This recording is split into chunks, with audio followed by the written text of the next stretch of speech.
Bonjour mes amis, bienvenue dans ce temps de méditation, un temps prolongé que nous nous offrons pour entrer dans l'un des mystères les plus profonds et les plus paradoxaux de notre foi. Aujourd'hui, l'Église nous invite à une journée entière de contemplation.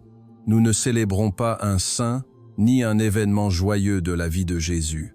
Nous célébrons un instrument de torture, nous exaltons, nous glorifions la Sainte Croix. Comment est-ce possible? Comment un gibet, un signe de honte absolue dans le monde antique, a-t-il pu devenir pour des milliards de personnes un signe d'espérance, de salut et d'amour? Cette question n'est pas seulement théologique, elle est existentielle. Elle touche au cœur de nos propres vies, de nos propres souffrances, de nos propres croix.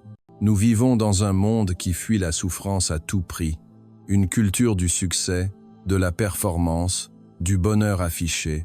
La croix, avec sa brutalité, sa verticalité inflexible, vient heurter de plein fouet cette culture. Elle nous rappelle ce que nous préférerions oublier, que la vie est marquée par la fragilité, l'échec, la douleur et la mort. Face à la croix, nous pouvons avoir plusieurs réactions. Le rejet, le scandale, la fascination morbide, et la plus courante peut être l'indifférence. La croix est devenue un décor.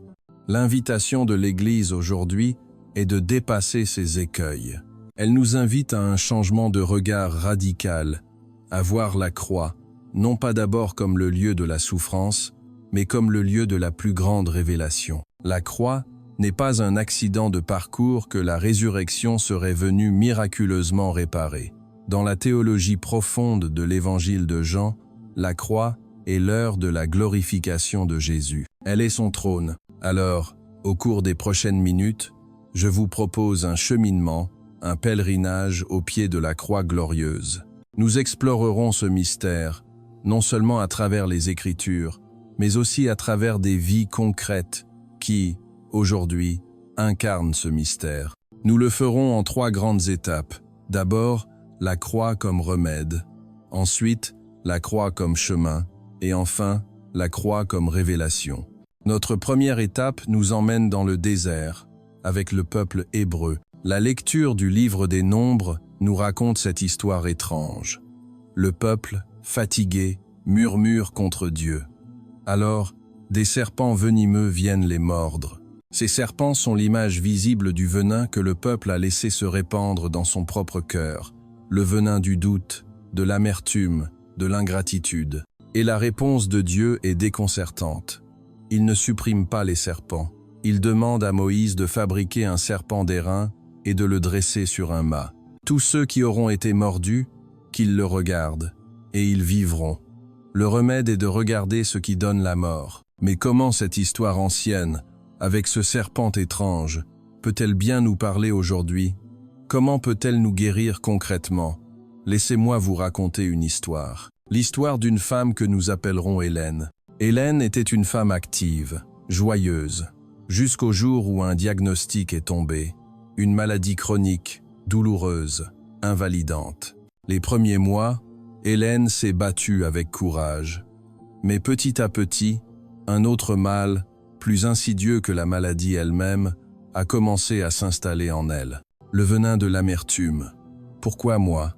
Qu'ai-je fait pour mériter ça? Son cœur était mordu par la colère contre Dieu, la jalousie envers les bien-portants. Ce venin la tuait plus sûrement que la maladie. Un jour, une amie lui a offert un simple crucifix en bois. Hélène, d'abord, l'a rejeté. C'était pour elle le comble de l'ironie, une image de souffrance pour quelqu'un qui souffrait déjà trop. Mais un soir d'insomnie, épuisée de lutter contre ses pensées sombres, elle l'a pris dans ses mains. Pour la première fois, elle n'a pas vu un symbole, mais un homme. Elle a vu ses mains clouées, elle qui peinait à utiliser les siennes. Elle a vu ses pieds percés, elle qui ne pouvait presque plus marcher. Elle a vu son silence, elle qui criait sa colère. Et quelque chose a basculé. Elle n'a pas compris pourquoi elle souffrait, mais elle a compris qu'elle n'était pas seule dans sa souffrance.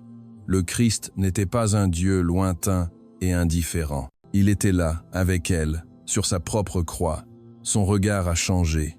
Elle a commencé, chaque jour, à lever les yeux vers ce crucifix. Elle ne lui demandait plus de la guérir de sa maladie, mais de la guérir de son amertume.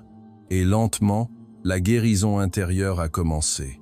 La maladie était toujours là, mais le venin se retirait. À la place de la colère, une étrange paix s'installait. Hélène a compris ce que les Hébreux ont expérimenté dans le désert. Pour être guéri, il faut cesser de regarder sa propre morsure en tournant en rond dans sa misère. Il faut lever les yeux vers celui qui a pris sur lui tout notre venin.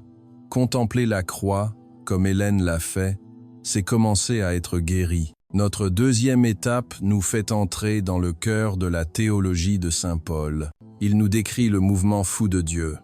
Lui qui était de condition divine ne retint pas jalousement le rang qui l'égalait à Dieu. Il s'est anéanti, devenant obéissant jusqu'à la mort, et la mort sur une croix. C'est la logique du kénose, de l'abaissement. La grandeur de Dieu se révèle en se vidant, en servant, en s'abaissant. Et saint Paul conclut, c'est pourquoi Dieu l'a exalté. L'élévation est le fruit de l'abaissement. C'est une théologie sublime, mais elle peut sembler abstraite, lointaine de nos vies.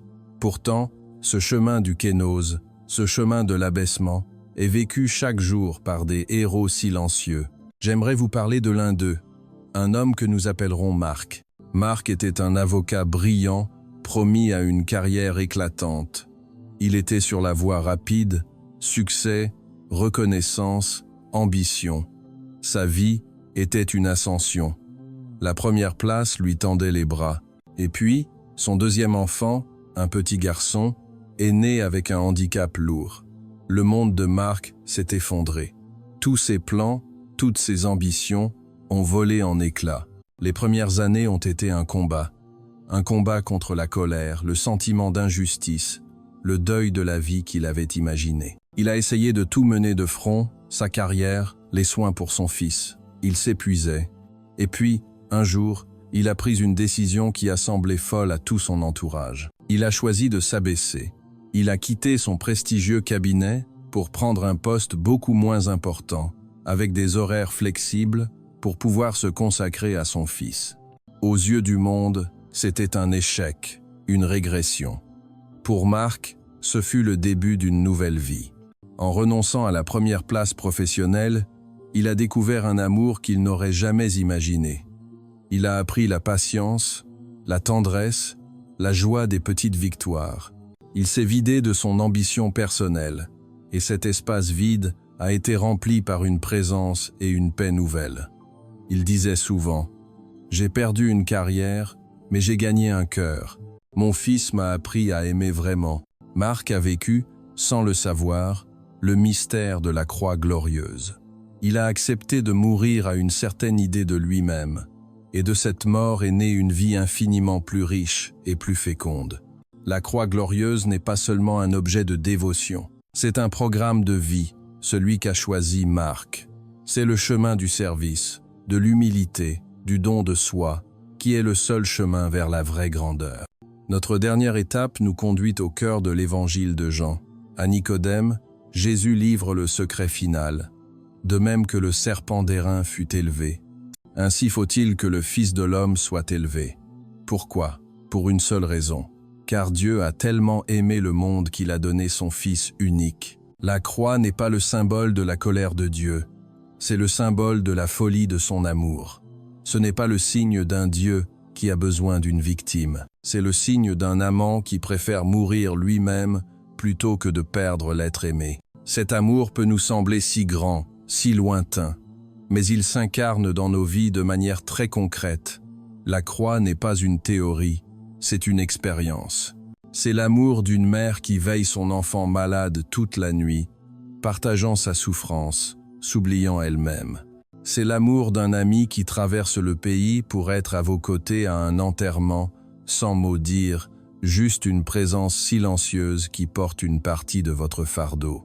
C'est l'amour de ce conjoint qui choisit de pardonner une blessure profonde, non parce que c'est facile, mais parce que l'amour est plus important que la rancune. C'est l'amour de ce bénévole qui, semaine après semaine, sert les plus démunis, voyant en eux un visage à aimer. Chacun de ces actes est un petit éclat de la croix glorieuse. Chacun de ces actes nous dit, à sa manière, Dieu a tellement aimé le monde. La croix n'est pas une question sur la souffrance. C'est la réponse.